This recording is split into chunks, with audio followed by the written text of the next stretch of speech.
Our next speaker is Dr. Scott Pace. Scott was appointed the Executive Secretary for the National Space Council in August of 2017. The Council, of course, is chaired by our Vice President, Mike Pence. Dr. Pace was formerly the Director of the Space Policy Institute and a Professor of the Practice of International Affairs at George Washington University's Elliott School of International Affairs. He's also served previously as Associate Administrator for Program Analysis and Evaluation at NASA and as the Assistant Director for Space and Aeronautics in the White House Office of Science and Technology Policy. Dr. Pace has also worked for the RAND Corporation and the Department of Commerce. He's a former member of the USRA Board of Trustees, a former trustee of the Summer Science Program Incorporated, a member of the International Academy of Astronautics, and an associate fellow of the American Institute of Aeronautics and Astronautics. Please join me in welcoming Dr. Scott Pace.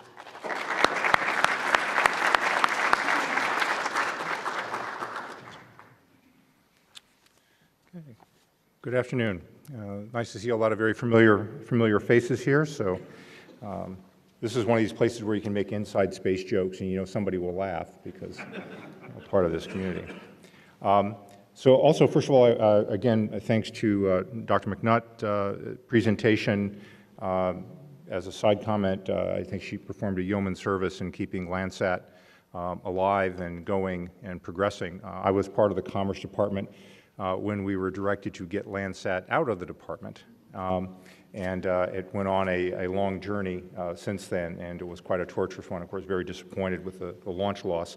But then the efforts of the U.S. Geological Survey to keep continuity of data of Landsat, is something that it is a gift for years to come. I wanted to open up not only with thanking the University Space Research Association for hosting this event, because Americans achieved 50 years ago what was once thought to be impossible, landing of a man on the moon and returning him safely to the Earth. Now, USRA came almost at the beginning and at the end of a period there in space exploration. USRA was definitely formed as part of this bold endeavor, and NASA Administrator James Webb and the National Academy of Sciences President Frederick Seitz, as you heard, had a common vision for the crucial role of the scientific community in space exploration. Now, created initially to manage what became the Lunar and Planetary Institute, USRA has quickly expanded to all space-related science activities. And when I served as on the board of USRA, it was really truly astounding to see the breadth and range of engagements that the university community members of USRA had. And today, USRA is a vital organization for the space enterprise, bringing together not only universities, but also government agencies and private industry increasingly. So this isn't simply an organization that talks to the government and takes a check, but actually is active engagement and a partner in the more complex space organizations that we have today. We have a much more, as many of you heard me say, a much more globalized and democratized space environment with many more private sector players, many more international players. And so the flexibility and adaptability that USRA has, I think, has played a vital role in that expansion, and I think will continue to do so. Now, if you fast forward 50 years, the America of 2019 is certainly very different from the America of 1972, and not just in terms of who's in the photographs. The last time humans ventured beyond the close confines of low Earth orbit in 1972 is really, really far away institutionally. It's really almost a couple of generations. So while people can say, well, we've been there, done that, that's really not quite true. And people do say that to me. I often point out that maybe your grandfather did that, or maybe your PhD dissertation advisor did that. But a new generation has not done that and has not journeyed beyond low Earth orbit in a very, very long time. And so while the geopolitical threats that propelled us to the moon have certainly evolved and changed, in some cases diminished, the desire to explore has remained, and there are new geopolitical challenges. And so today, nearly half century later, we can see a horizon full of possibilities for exploration potential untapped. Starting in 1969 and lasting only 3 short years, NASA completed 6 fully successful expeditions to the lunar surface, exploring a diverse but limited set of sites at mid-latitudes on the near side of the moon. But at the time of that first landing, the Apollo program really was already ending, as the last 2 of nearly a dozen newly minted moonwalkers splashed down in the Atlantic, NASA turned its attention to low Earth orbit, leaving unused Saturn V rockets to slowly rust. I'm really glad they put covers over them now, because that was really a sad sight. The shift in focus, however, was inevitable. Apollo was an expensive endeavor designed for a single goal, optimized for a political result, and not sustainability.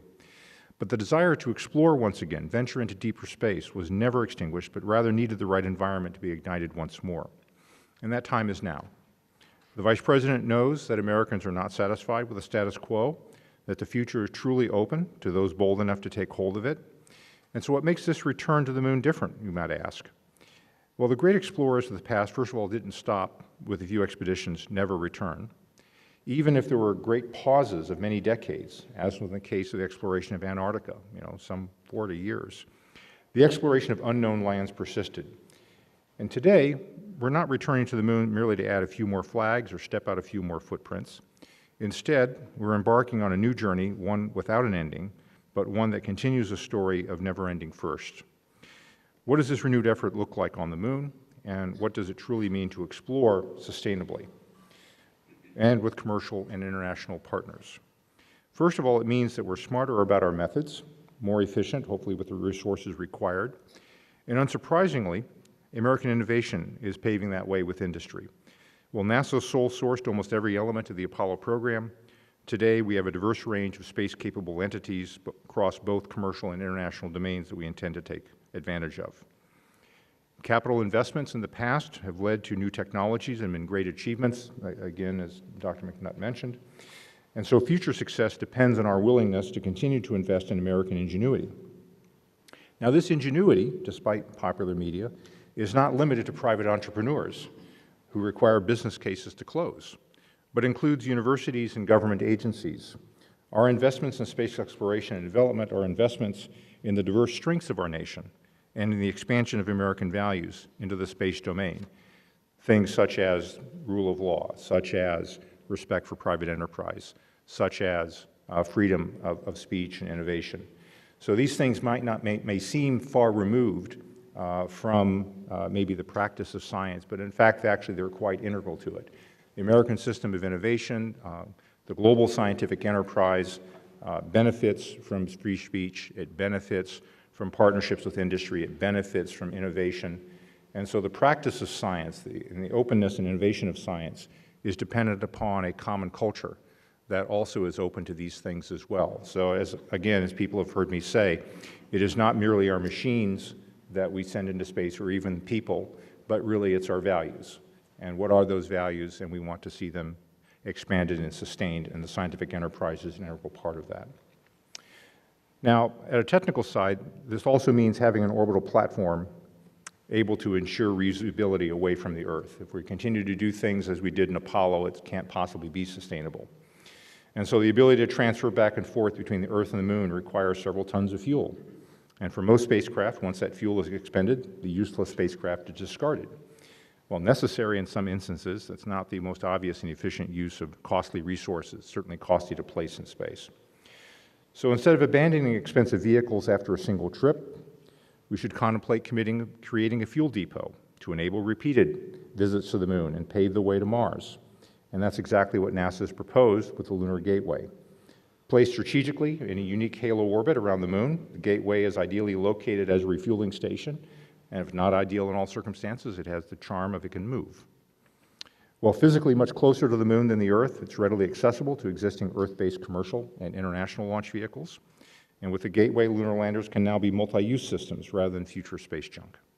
And initially, the Gateway is going to be very small, but it may grow as traffic between the Earth and the Moon increases. Third, it means establishing a near-term sustainable goal, one that naturally extends once Americans return to the surface. And part of this means we need a lunar field station to conduct exploration of the lunar surface and enable multiple sites from that station. We, of course, think that the location for that field station should be the lunar South Pole. We've explored desolate locales before, extending exploration activities beyond a strategic base of operations. And an analog, not perfect in some ways, but certainly an apt one, is the Mcmurdo Station on the Ross Island in Antarctica. Operated by the National Science Foundation, McMurdo has now more than 1,000 residents every summer, and with a permanent presence at McMurdo, the Antarctic continent is now widely accessible for a multitude of research activities and exploration expeditions. The lunar poles have the potential to provide a similar function for lunar exploration due to their unique characteristics and due to the slow rotation of the moon. Again, as many of you know, the near and far sides experience 14 days of constant sunlight, 14 days of constant darkness, and a continuous 28-day cycle. As a result, the surface temperature can range dramatically from very hot to very cold, and solar power systems are often very challenged over that cycle. Now, however, the higher elevation locations around the poles are exceptions to that cycle with access to near continuous sunlight, enabling solar-based power systems. In addition, the combination of a near constant sun at low incidence angle results in less extreme thermal variations.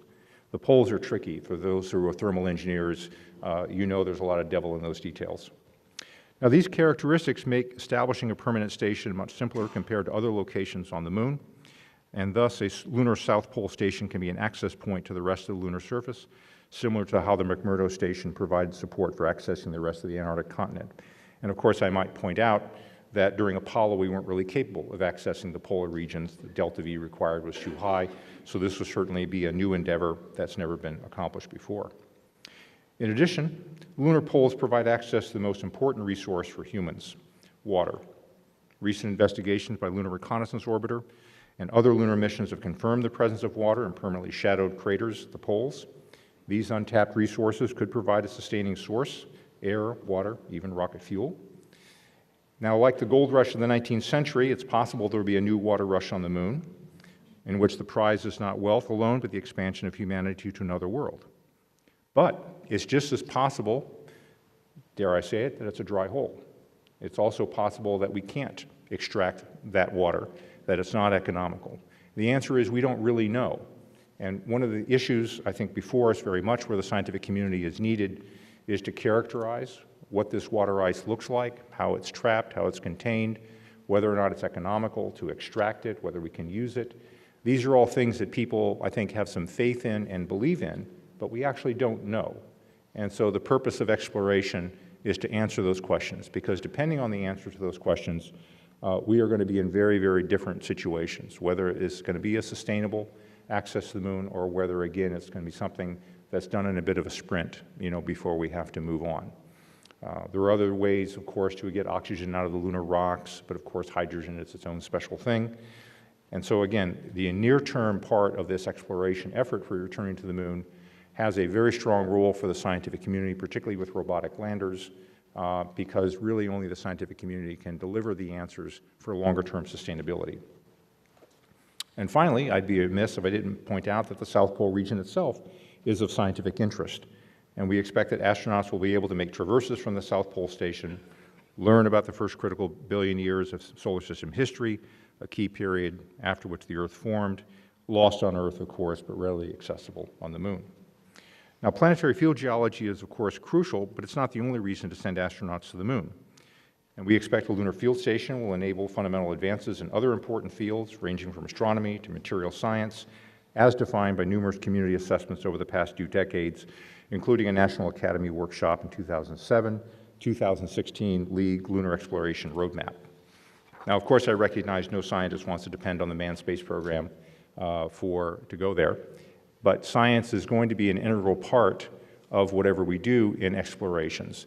And so we want that science to be guided, of course, by the best assessments of the community and those priorities. We're going to be going for lots of reasons, of which science is but one. But on the other hand, we want to make sure that what science we do there is, in fact, driven by the community assessments, and their priorities are the most interesting things to find. So with these facts in mind, what are the basic infrastructure building blocks required for a lunar surface field station? Okay, so we quickly get into engineering. Polar field station requires habitation, power, mobility, resource extraction.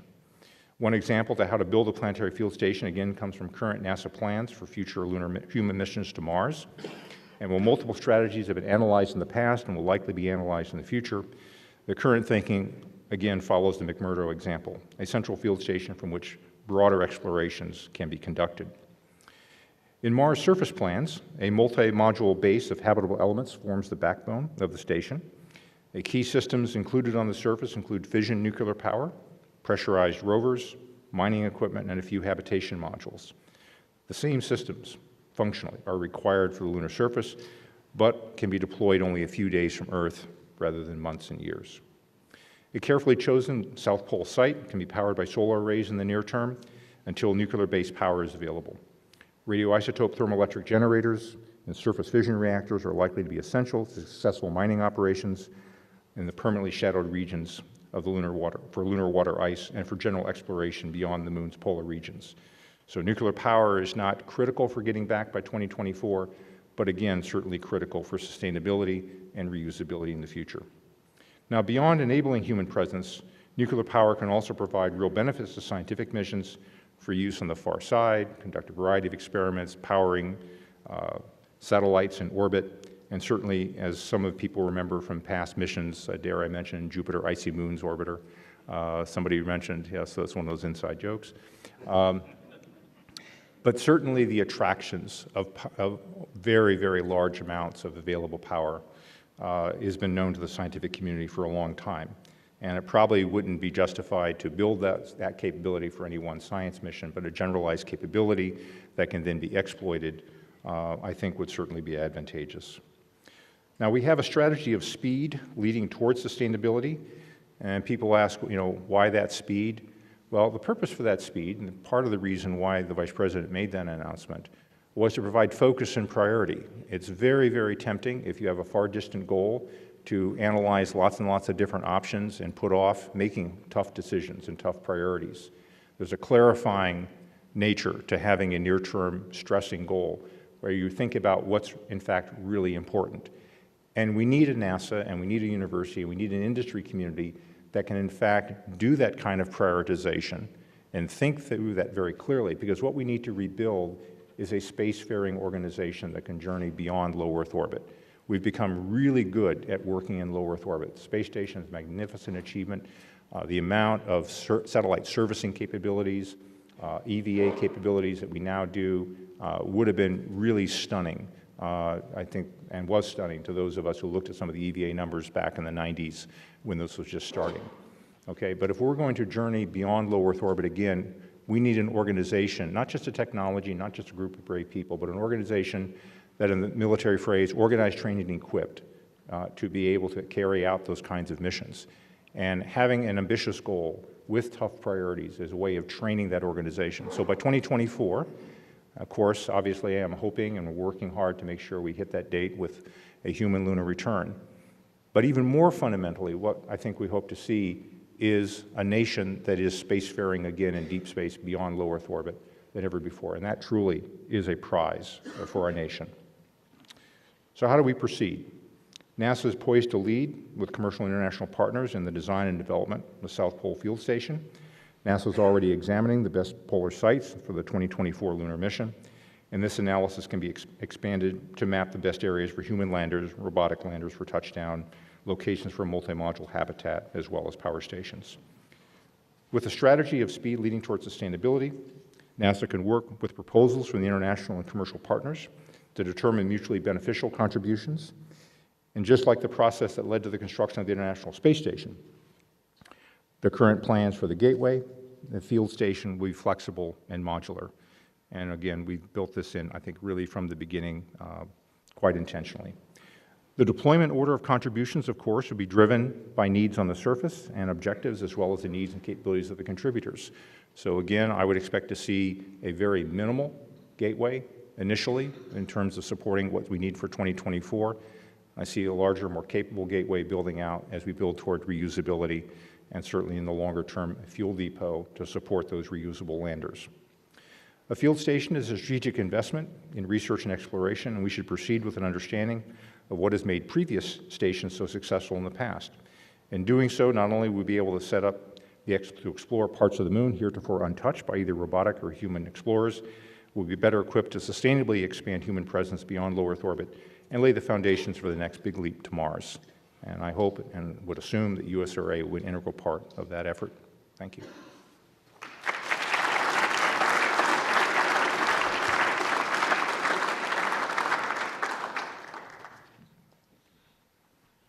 Questions from the audience? come on, you're not that shy.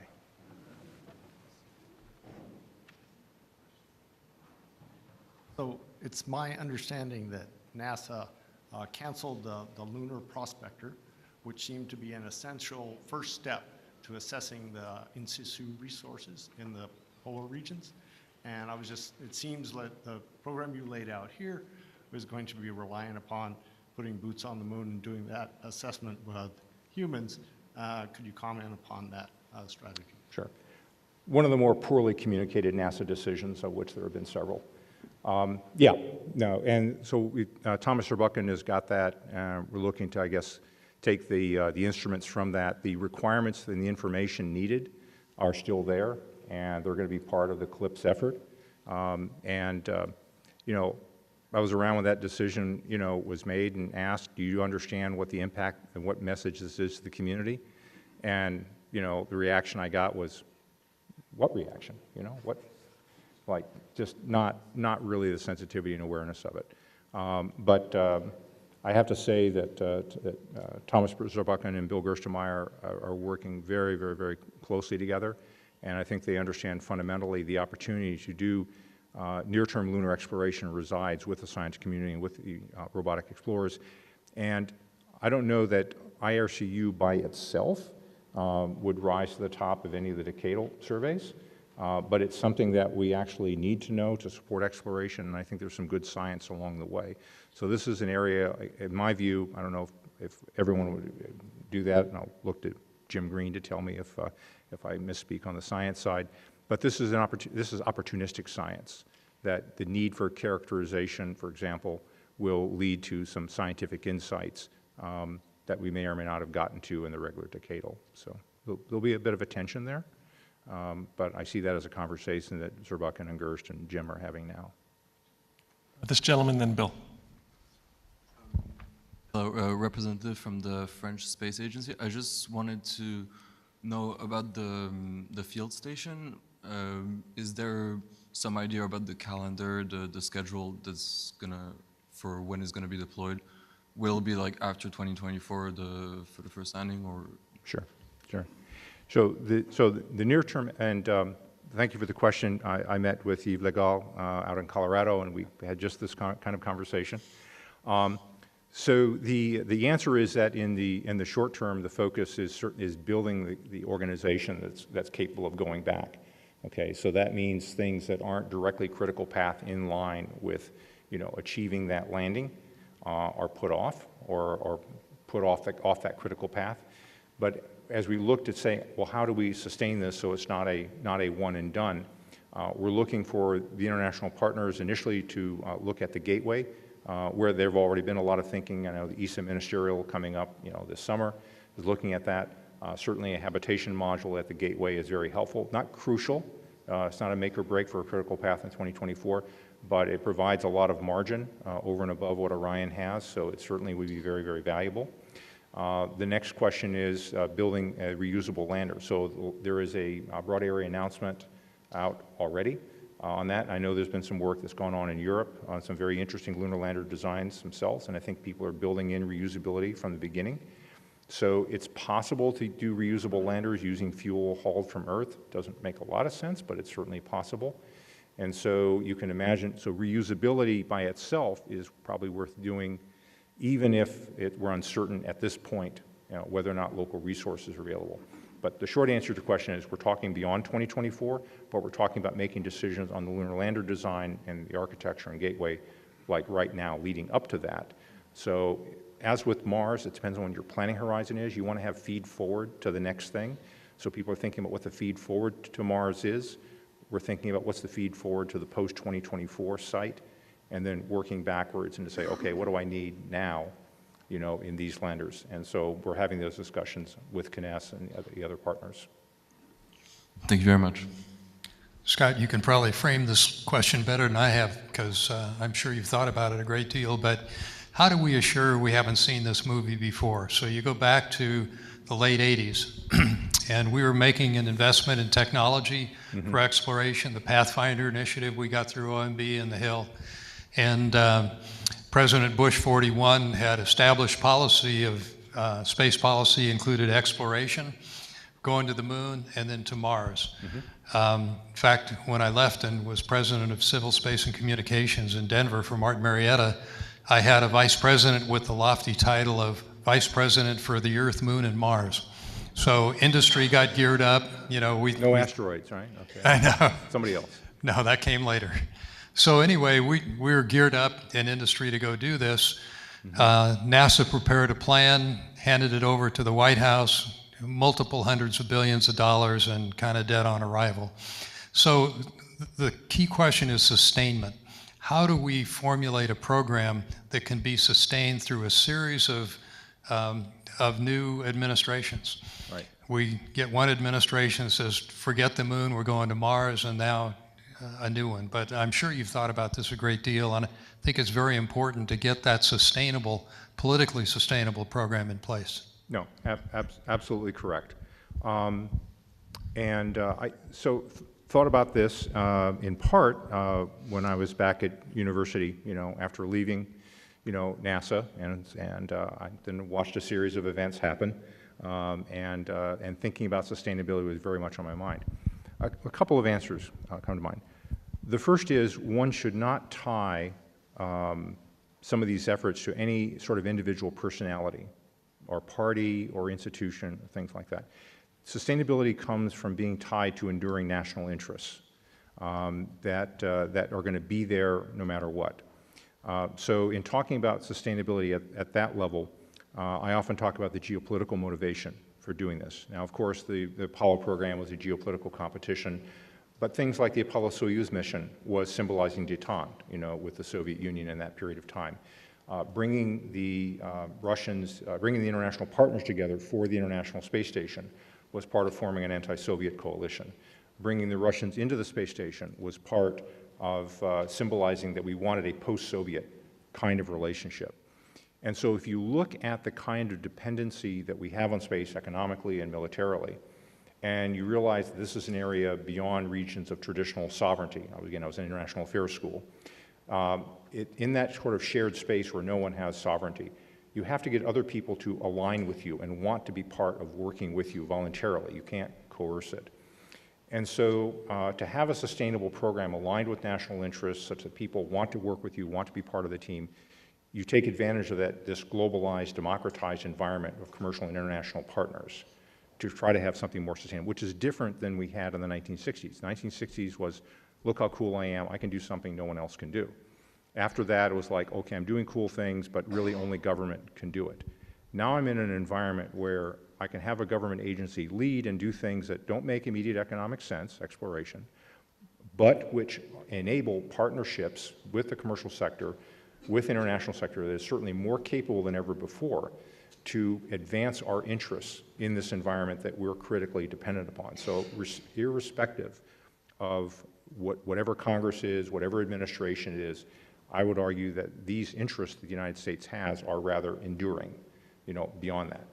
The second thing you can do for sustainability is, and notice that I didn't say we do that because somebody watched, you know, lots of science fiction movies and was very, you know, motivated. That may be an individual reason why they participate and join the effort, but why does the nation do it? Well, the nation does it because its interests are engaged. The second is that we have to have, you know, nearer term feedback showing value to the American people. If you tell somebody we're going to spend a lot of money and you're going to see it in 10 years, beyond a political time horizon, that's really hard to work with. The American people, the Congress, and administration, you know, has to see a steady series of efforts that show results. Now, I think the scientific community actually has done that very well in many cases by having a series of the decadal surveys, you know, provide a ranking of priorities, and you have a series of missions that you put out there, and you know, it's not something that maybe people outside the community really think about, but the impression, I think, to the political stakeholders is, oh, they're doing something on Mars. Oh, they're doing something else with an asteroid. Oh, they discovered something about a black hole. Oh, you know, there's kind of a cadence there that, you know, of achievement that, again, shows that kind of feedback. And so I think tightening up the schedule, maybe pulling goals in, yes, have a far-term vision, but do things that are within politically realistic time horizons and that are then tied to long-term national interests, is the answer that I've come up with. Chris? Scott, given that all the activities you talked about on the lunar surface would require a lot of power, is it conceivable to think that the first thing you do is to put a power plant on the moon and then build the station around it? It's a good question on the deployment. I think one of the things that's probably safe to say is that the first thing you do is you land a bunch of stuff on the moon, that we would not do an Apollo program where everything is in the 14.7 metric ton LEM that lands there and you're all carrying it on your back. That when the first astronauts, step out on that surface, the picture in my mind, still up to NASA to work, but the picture in my mind is a whole bunch of stuff that's been pre-positioned. I realize this is risky to make this analogy with, press in the audience, but it's a difference between hiking in Switzerland versus hiking in the high Sierras. Those of you who know, in Switzerland, you go from hut to hut to hut. There's pre-emplaced supplies and resources as opposed to carrying everything on your back. We should be using robotic capabilities that we have to pre-place, whether it's habitation modules, supplies, power assemblies, thin film solar array that a robot lands and rolls it out on the surface that creates that power plant. I don't think there's enough time in the near term before 2024 to have a nuclear power station, but maybe somebody can prove me wrong. But certainly we can do a thin film solar array for at least a while. Certainly we're seeing improvements in battery technology. But the basic idea of emplacement of supplies first before humans get there, I think that's certainly valid. Thank you.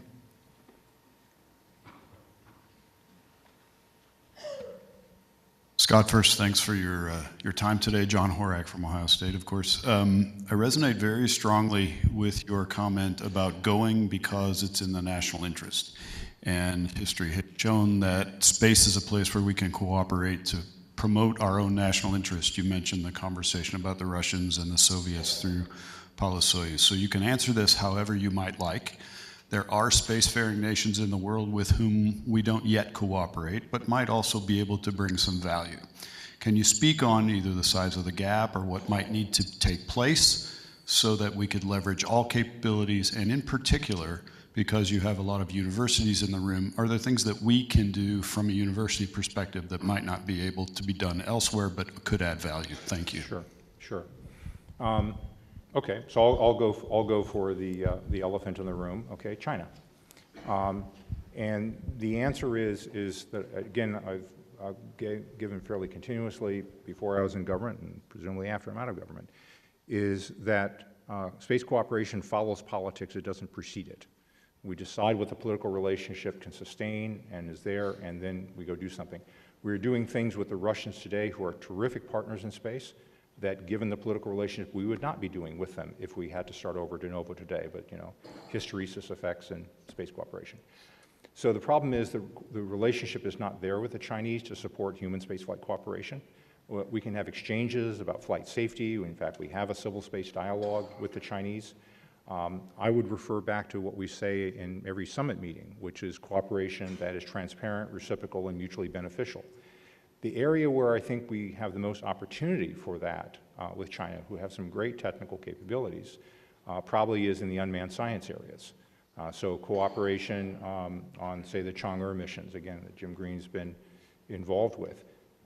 We would like the Chinese to reflect common scientific community values in terms of reciprocity, transparency, mutual benefit, and I think there are those opportunities. I think a lunar sample exchange, if we get input into their landing site, for example, and therefore we have an interest in what samples they pick up, be certainly open to talking about an exchange of samples with them.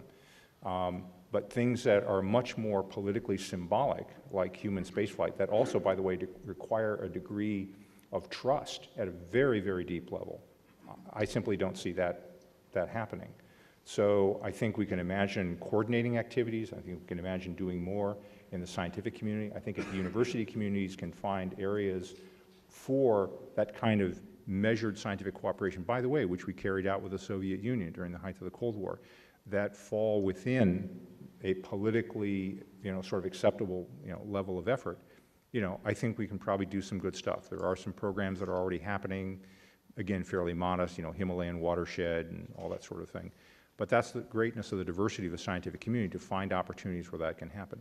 Now, that being said, I would actually put a caution out there for the science community, and particularly the university community in particular. We're not kidding when we talk about the cyber threat. We're not kidding when we talk about some of the ways the Chinese government works with their own nationals, or pressures that can be brought to bear. Okay? It's unlike any other country that we wind up dealing with a lot. So it is a kind of a unique situation. So I think we should be looking for opportunities to cooperate, but I think we also have to be watching other behavior and thinking about our cyber threat, be thinking about our students, be thinking about export controls, because all these are part of the overhead of that engagement. Do we have any questions online? We have one more question here. Please. Hi, Kimberly Cartier from EOS Magazine. Much of the activity that you talked about will be led or contributed to by NASA, but given the finite amount of resources and budgetary dollars that NASA has every year, how do we ensure that we can meet the 2024 goal without also sacrificing pure scientific research? Great. No, terrific question. And in fact, so first of all, one of the answers to that is that we need to be using the scientific community, using the industry as much as possible in order to get more bang for our buck. So we put less pressure on the NASA budget. So if we find more innovative ways, again, that's what the BAA about the lunar lander situation is about, so we do put less pressure. The other is I think there's very, very much an explicit recognition within NASA is that we have to do this with the scientific community, not to them. That this is something that has to be done with scientific communities involved in opportunities for lunar science, and at the same time, other programs such as Mars rover, James Webb, and others are going to be continuing. Now, each one of the lines of science, you know, within NASA are subject to great pressures. You know, we can talk about James Webb and WFIRST. We can talk about other things in the planetary science line, opportunities in the heliophysics line. I mean, Thomas Urbuchen and Jim Green deal with this all the time. But the answer is we need to have the scientific community part of what we're doing in exploration, because they're the ones who are going to give us the near-term wins in terms of robotic landers, in terms of answering some of these in-situ resource utilization, and in terms of representing the kind of rapid development and turnaround that we need. The human spaceflight community, again, people have heard me on this before, is absolutely terrific at operations. It's absolutely terrific at R&D. It doesn't have a history of doing large-scale development like shuttle and station, because they're so large, they happen over long periods of time. The kind of relatively more rapid development efforts that occur in the scientific community is also a critical skill that needs to be developed across NASA and also into the human spaceflight community. So while it's not a guarantee, I would say the reasons that the scientific community will do well under exploration is because they're needed for exploration, both technically and organizationally. And frankly, they're also needed to have the broad base of support we need in the Congress, because the Congress is very supportive of the scientific community. And again, we have to do this, you know, with them. And the way we hope to square the circle is with more commercial partnerships, with international partnerships, and to try to go as rapidly as we can in order to control those costs. Thank you. Please join me in thanking Dr. Pace.